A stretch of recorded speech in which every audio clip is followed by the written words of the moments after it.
Hai teman-teman, kembali lagi ke channel Chandra Bersaudara. Pada video kali ini kita akan belajar tema 7, peristiwa dalam kehidupan, subtema 1, peristiwa kebangsaan masa penjajahan, pembelajaran 4. Apa yang akan kita pelajari?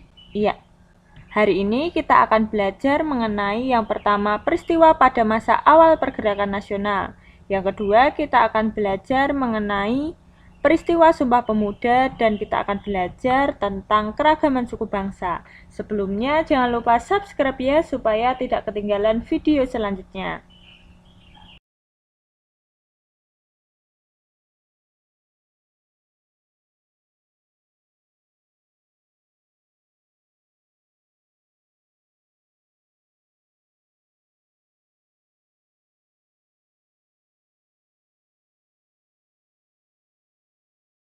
Berbagai perlawanan terhadap penjajah terus mengalami kegagalan karena perlawanan masih bersifat kedaerahan.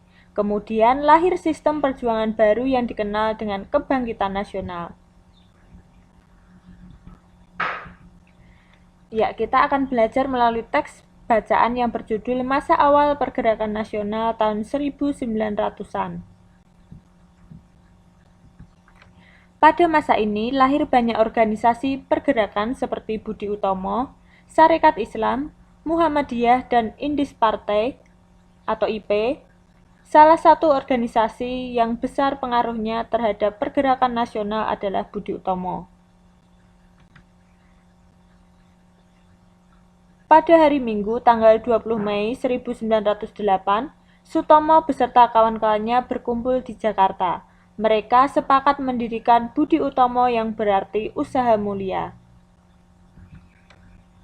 Karena sebagai organisasi modern yang pertama kali muncul di Indonesia, pemerintah RI menetapkan tanggal berdirinya Budi Utomo diperingati sebagai Hari Kebangkitan Nasional.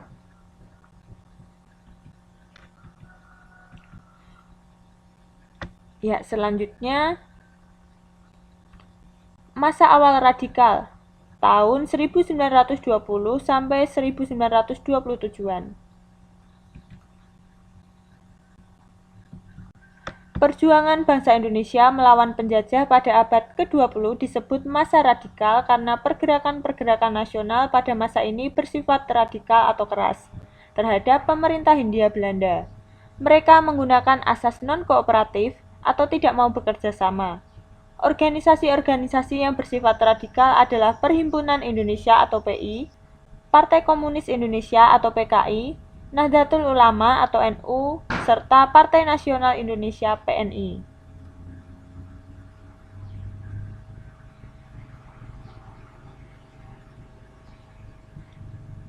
Selanjutnya, masa moderat tahun 1930-an. Sejak tahun 1930, organisasi-organisasi pergerakan Indonesia mengubah taktik perjuangannya. Mereka menggunakan taktik kooperatif atau bersedia bekerja sama dengan pemerintah Hindia Belanda.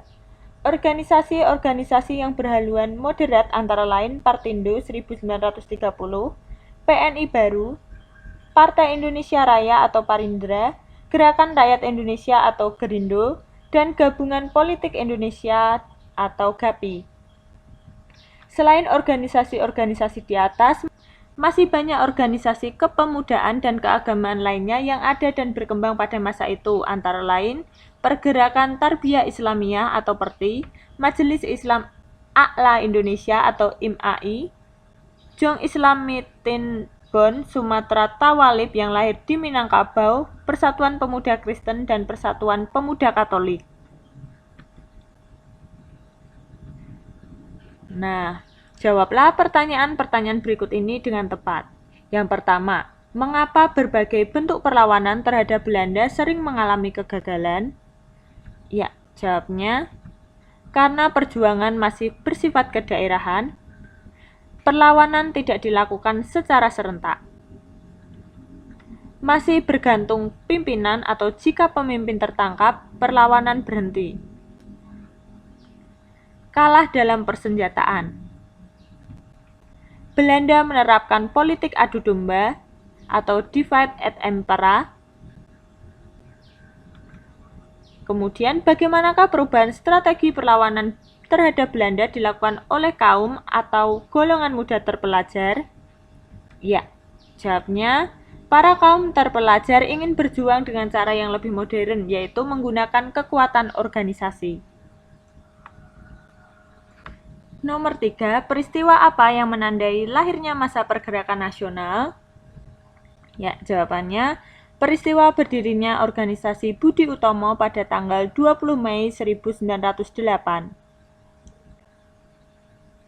Nomor 4, jelaskan pembagian masa pergerakan nasional. Ya, jawabnya ada 3, masa awal pergerakan nasional tahun 1900-an, masa awal radikal tahun 1920 sampai 1927-an, serta yang terakhir adalah masa moderat tahun 1930-an. Nomor 5, peristiwa apa yang menjadi latar belakang ditetapkannya Hari Kebangkitan Nasional? Jelaskan alasannya. Ya, berdirinya Budi Utomo sebagai organisasi modern yang pertama kali muncul di Indonesia sehingga pemerintah Republik Indonesia menetapkan tanggal berdirinya Budi Utomo sebagai Hari Kebangkitan Nasional. Carilah sumber bacaan seperti buku, koran, majalah, atau internet yang menjelaskan biografi Dr. Sutomo. Ya, tuliskan secara singkat tentang perjuangan Dr. Sutomo dalam menghadapi penjajah. Yang kedua, baca dengan jelas dan berikan komentar, presentasikan biografi dan kisah perjuangan Dr. Sutomo tersebut di depan kelas. Ya, sebagai contohnya, nama Dr. Sutomo, asal tokoh Nganjuk, Jawa Timur. Bentuk perjuangan, yakni perjuangan melalui organisasi modern dan menjadi pelopor berdirinya Budi Utomo. Kemudian dampak perjuangannya terhadap pergerakan nasional, yakni menjadi tonggak awal masa pergerakan nasional dan menandai era kebangkitan nasional. Munculnya rasa kebangsaan Indonesia berasal dari keinginan kuat rakyat Indonesia untuk merdeka dan berdaulat. Sejak abad ke-19 mulai muncul benih-benih rasa kebangsaan atau nasionalisme bagi bangsa-bangsa di Asia dan Afrika, khususnya Indonesia. Banyak faktor yang memicu munculnya rasa kebangsaan di Indonesia, salah satunya kenangan kejayaan masa lalu. Kenangan kejayaan masa lalu, khususnya pada kejayaan Kerajaan Majapahit dan Sriwijaya, serta kebesaran kerajaan-kerajaan Islam. Pada masa Majapahit, kerajaan itu mampu menguasai seluruh Nusantara. Adapun pada masa Sriwijaya, kerajaan mampu berkuasa di lautan karena pasukan maritimnya kuat. Pada bacaan disebutkan salah satu faktor munculnya rasa kebangsaan di Indonesia. Sekarang diskusikan bersama kelompokmu mengenai faktor-faktor lain yang memicu munculnya rasa kebangsaan Indonesia. Sebagai bahan diskusi, kamu dapat mencari referensi dari buku atau artikel. Ya.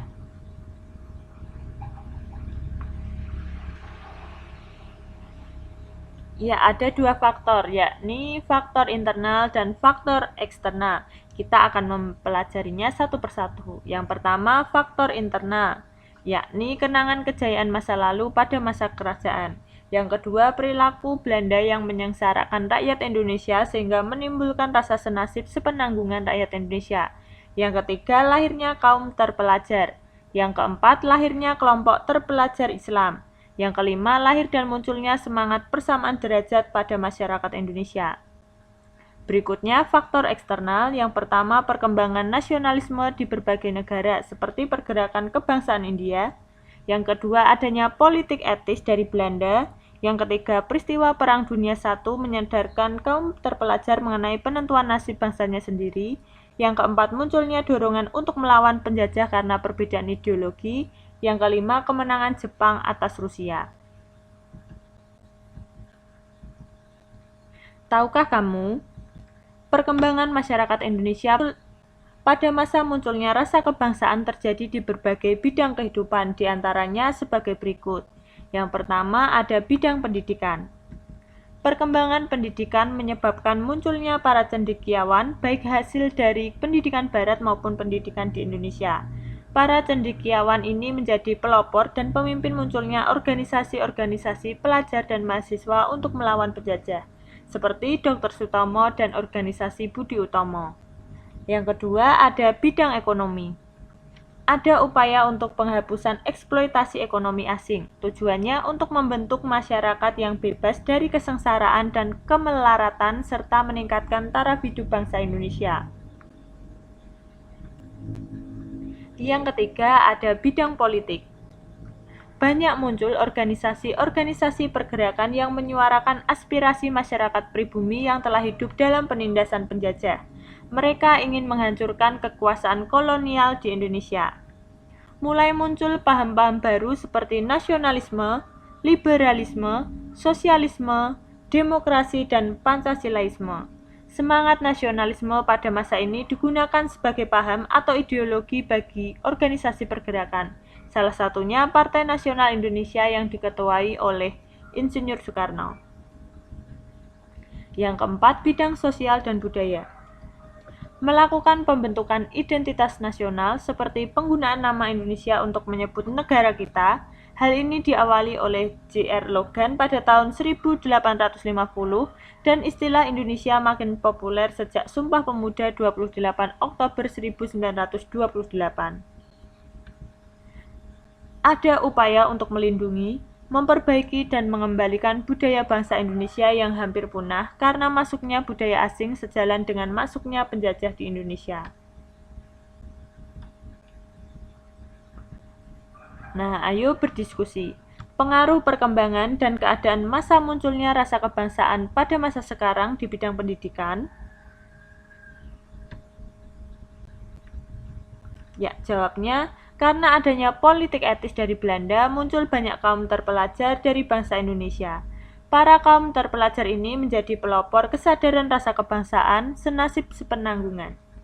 Rasa kebangsaan ini disadari para kaum terpelajar sehingga memacu mereka untuk lebih menggiatkan kegiatan di bidang pendidikan. Sehingga makin banyak rakyat Indonesia yang memperoleh pendidikan dan semakin tinggi semangat nasionalismenya, hingga tercapainya kemerdekaan. Karena sadar pentingnya pendidikan, maka bangsa Indonesia hingga kini terus meningkatkan taraf pendidikan rakyat Indonesia.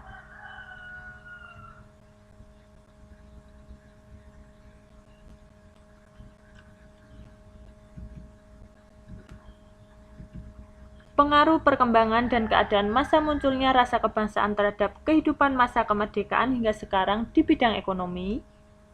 Ya, rasa kebangsaan timbul salah satu sebabnya adalah adanya kesenjangan ekonomi antara rakyat Indonesia dengan penjajah, serta tidak adanya kedaulatan ekonomi yang menyebabkan kesengsaraan rakyat Indonesia. Oleh karena itu, dengan munculnya rasa kebangsaan, ada tuntutan di hati rakyat Indonesia untuk berdaulat secara ekonomi. Keinginan untuk meningkatkan taraf hidup rakyat Indonesia yang bebas dari kemiskinan dan kesengsaraan, yang pada akhirnya hingga kini terbentuk masyarakat yang terus bergerak menuju kebebasan dari kesulitan ekonomi.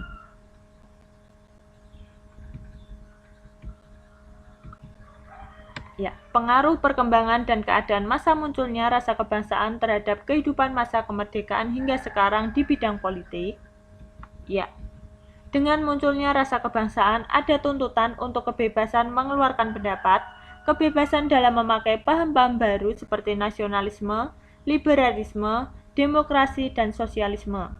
Dengan mencapai kemerdekaan, maka kini ada jaminan undang-undang untuk mendapatkan kebebasan berserikat, berkumpul, mengeluarkan pikiran, menentukan pilihan politik, dan lain-lain. Ya, pengaruh perkembangan dan keadaan masa munculnya rasa kebangsaan terhadap kehidupan masa kemerdekaan hingga sekarang di bidang sosial dan budaya. Ya, rasa kebangsaan menimbulkan rasa cinta tanah air, cinta terhadap hal-hal berciri bangsa sendiri seperti seni budaya bangsa Indonesia, dan menolak atau menyaring budaya bangsa penjajah. Dari Indonesia merdeka sampai sekarang, bangsa Indonesia terus-menerus melestarikan dan menggali seni budaya bangsa sendiri untuk makin memperkuat kepribadian bangsa Indonesia. Sejak dirintisnya organisasi yang bersifat nasional, Budi Utomo, pemuda juga tergugah untuk membentuk organisasi-organisasi yang memperjuangkan nasib bangsanya. Semula di Indonesia terdapat macam-macam organisasi pemuda. Pada awal kemunculannya, organisasi-organisasi pemuda itu dapat dibedakan menjadi 3 macam, yaitu organisasi pemuda bersifat kedaerahan, organisasi pemuda bersifat nasional, dan organisasi pemuda bersifat keagamaan. Untuk menggabungkan semua organisasi kedaerahan menjadi satu kesatuan, mereka mengadakan Kongres Pemuda di Indonesia.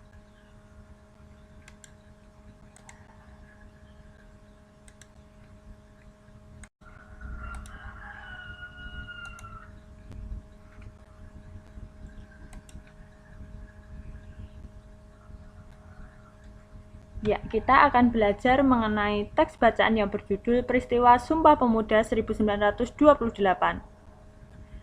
Selama zaman penjajahan Belanda, Kongres Pemuda Indonesia diselenggarakan 3 kali.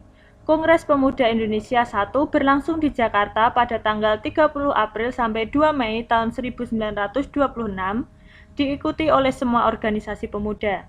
Namun, Kongres Pemuda Indonesia I belum dapat menghasilkan keputusan yang mewujudkan persatuan seluruh pemuda. Kongres Pemuda Indonesia I merupakan persiapan Kongres Pemuda Indonesia II. Kongres Pemuda Indonesia II berlangsung di Jakarta pada tanggal 27 sampai 28 Oktober.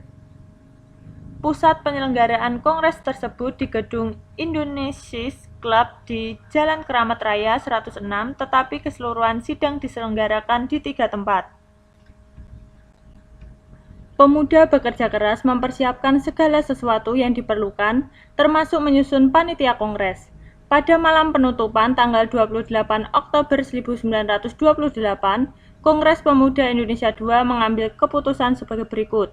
Yang pertama, menerima lagu Indonesia Raya ciptaan W.R. Supratman sebagai lagu kebangsaan Indonesia.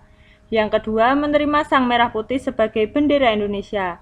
Yang ketiga, semua organisasi pemuda dilebur menjadi satu dengan nama Indonesia Muda, berwatak nasional dalam arti luas.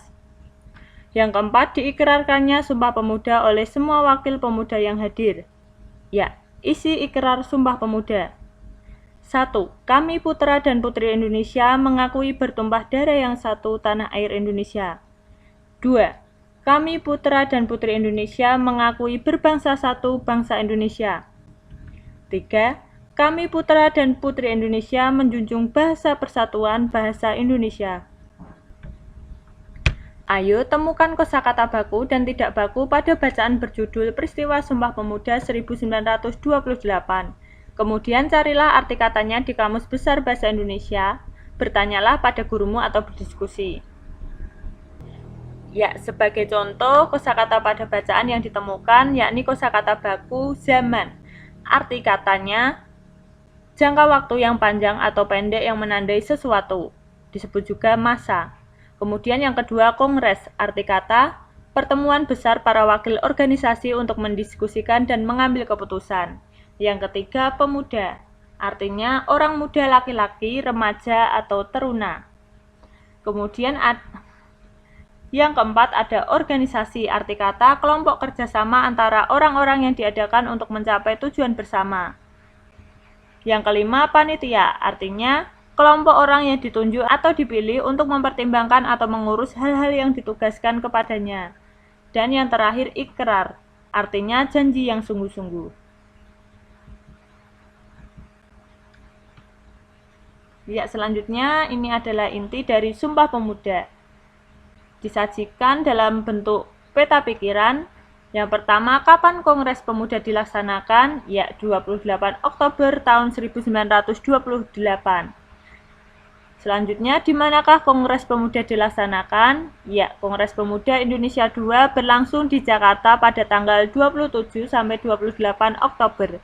Pusat penyelenggaraan kongres tersebut di gedung Indonesia's Club di Jalan Keramat Raya 106. Kemudian siapakah peserta Kongres Pemuda? Ya, para pemuda dari berbagai daerah Indonesia yang tergabung dalam organisasi politik, agama, budaya, dan lain-lain. Kemudian, apakah hasil Kongres Pemuda 1? Ya, Kongres Pemuda 1 Indonesia, satu persiapan Kongres Pemuda Indonesia 2. Kemudian apa hasil Kongres Pemuda 2? Ya, isinya yang pertama menerima lagu Indonesia Raya ciptaan W.R. Supratman sebagai lagu kebangsaan Indonesia. Kemudian menerima Sang Merah Putih sebagai bendera Indonesia. Selanjutnya, semua organisasi pemuda dilebur menjadi satu dengan nama Indonesia Muda dan diikrarkannya Sumpah Pemuda. Dan apa isi ikrar Sumpah Pemuda? Ya, isinya kami putra dan putri Indonesia mengakui bertumpah darah yang satu tanah air Indonesia. Kemudian kami putra dan putri Indonesia mengakui berbangsa satu, bangsa Indonesia. Dan yang terakhir, kami putra dan putri Indonesia menjunjung bahasa persatuan bahasa Indonesia. Nah, ayo berdiskusi. Sejak J.R. Logan menggunakan kata Indonesia untuk menyebut penduduk dan kepulauan Nusantara pada tahun 1850, istilah Indonesia mulai dikenal. Bahkan beberapa tokoh banyak menulis artikel tentang keberadaan Nusantara dengan istilah Indonesia, dan tidak lagi dengan istilah Hindia Belanda.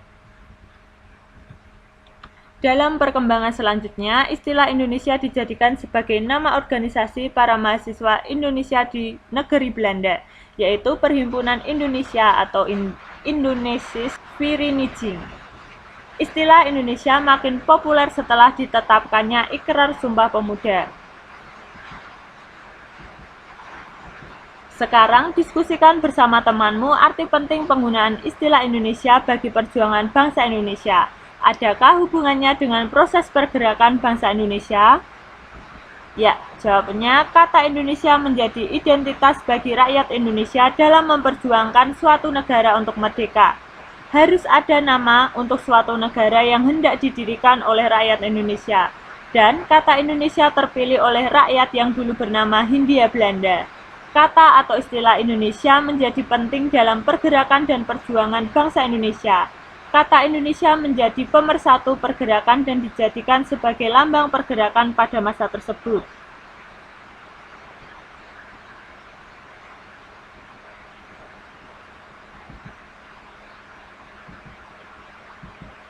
Peristiwa Sumpah Pemuda menunjukkan adanya rasa persatuan dan kesatuan di antara para pemuda yang berbeda ras, suku, golongan, dan agama.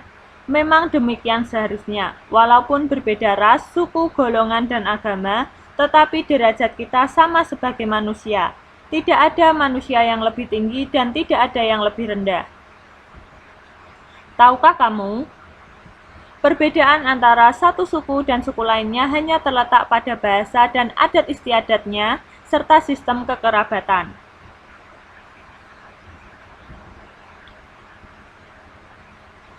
Yang pertama, kita akan membahas adat istiadat.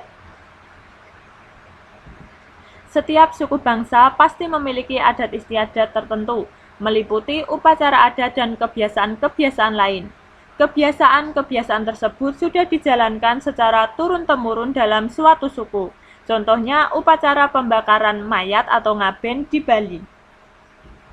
Perbedaan adat istiadat menunjukkan perbedaan kebudayaan yang tampak dari pola perilaku atau gaya hidup.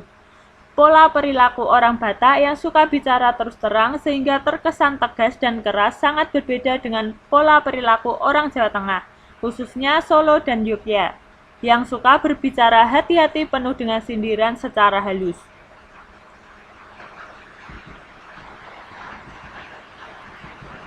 Yang kedua, bahasa daerah.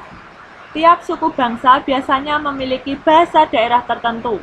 Sebagai contoh, suku Jawa memakai bahasa Jawa dalam melakukan percakapan sehari-hari. Suku-suku bangsa lainnya pun menggunakan bahasa daerahnya masing-masing. Yang ketiga, sistem kekerabatan.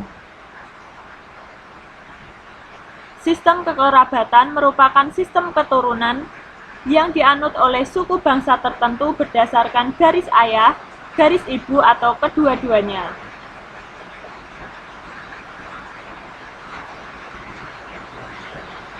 Ya, sebagai intinya, unsur pembeda suku bangsa ada adat istiadat, bahasa daerah, dan sistem kekerabatan.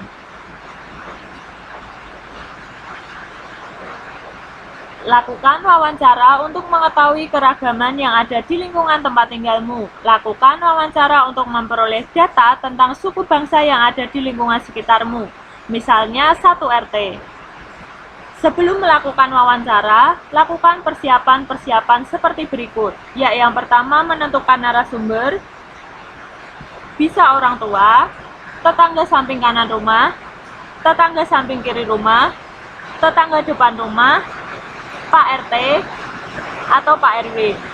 Kemudian menyusun daftar pertanyaan meliputi siapa nama bapak atau ibu, apa suku bangsa bapak atau ibu, di mana mayoritas suku bapak atau ibu tinggal, yang keempat, apa bahasa suku bapak ibu, apa salah satu kesenian suku bapak ibu, apa makanan khas suku bapak ibu, dan yang terakhir, apa nama pakaian adat atau rumah adat suku bapak ibu.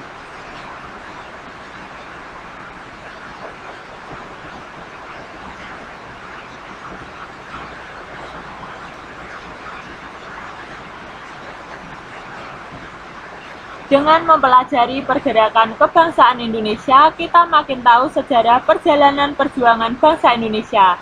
Kita juga tahu bahwa munculnya kesadaran nasional dan pergerakan kebangsaan Indonesia dipelopori oleh para pemuda dan pelajar. Mereka dengan segenap pemikiran dan tenaga berupaya memperjuangkan nasib bangsa Indonesia. Perjuangannya melalui organisasi-organisasi pergerakan yang tentunya menuntut adanya kemampuan berpikir, bekerja sama, berstrategi, dan berdiplomasi. Salah satu pelajaran yang dapat kita petik adalah hasil pemikiran pemuda yang tercetus dalam Ikrar Sumpah Pemuda. Pada saat itu, semua pemuda saling menyadari dan mengakui serta meletakkan ego ke daerahnya masing-masing untuk melebur dalam satu kepentingan demi terwujudnya satu tanah air, satu bangsa, dan satu bahasa, yaitu Indonesia. Ikrar tersebut mampu memotivasi seluruh elemen bangsa untuk bersatu padu mengusir penjajah.